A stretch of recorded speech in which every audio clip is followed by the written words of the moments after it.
ये कहानी दो भाई।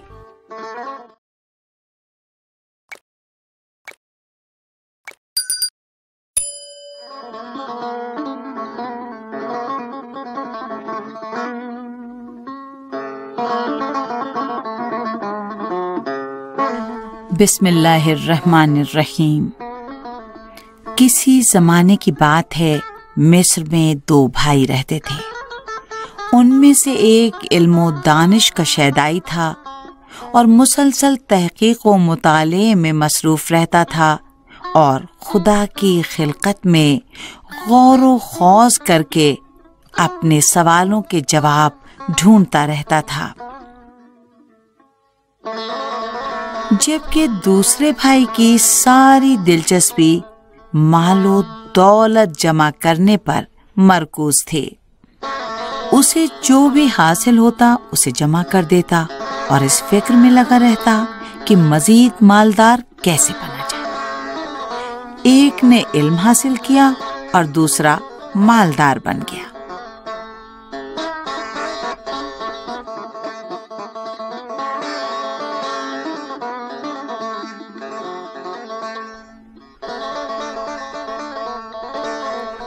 वक्त गुजरता गया और दोनों की उम्र बढ़ती रही, यहाँ तक कि दोनों एक खास मकाम तक पहुंच गए।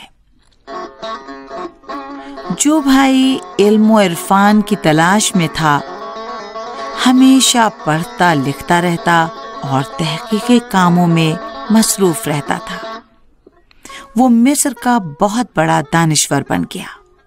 वो दिन रात अपने बहुत बड़े किताब खाने में बैठा मुतालिया करता रहता था या फिर जवानों की तालीम और तरबियत के मैदान में कोशा रहता। दूसरा भाई, जो बचपन से ही दौलत का दीवाना था और जाहो मकाम की आरजू रखता था, वो मिस्र का बादशाह बन गया और हुकूमत मिस्र उसके हाथ में आ गई। एक दिन इत्तेफाक से दोनों की कहीं मुलाकात हो गई। अजीज़े मिस्र ने अपने भाई को देखा तो कहा, मैं सल्तनत तक पहुंच गया और ये अभी तक मिस्कीनों जैसी हालत में है।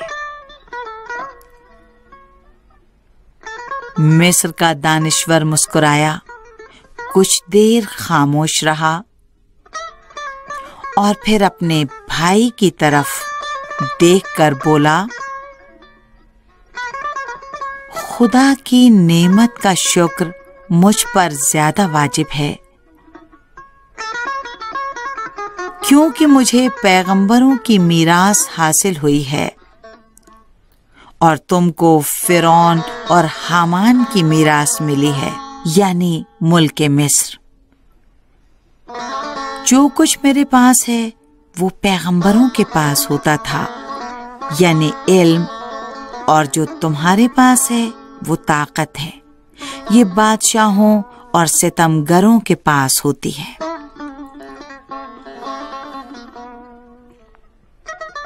अजीज़े मिस्र ये सुनकर शर्मिंदा हो गया और उसने फैसला किया कि अब कभी अपने भाई की तौहीन नहीं करेगा।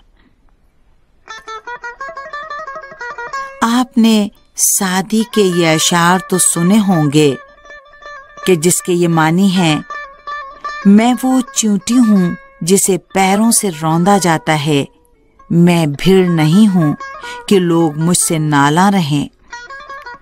मैं इस नेमत का शुक्र कैसे अदा करूं कि मुझ में मर्दुमाजारी की ताकत नहीं है। इस तरह की मज़ीद तहक़ीक़ी, इल्मी और तारीख़ी वीडियोज़ देखने के लिए चैनल को सब्सक्राइब कीजिए और बेल आइकॉन पर क्लिक कीजिए। वीडियो को लाइक करें और कमेंट्स के ज़रिए बताइए कि आपको वीडियो कैसी लगी। अगली वीडियो तक के लिए खुदा निगहदार।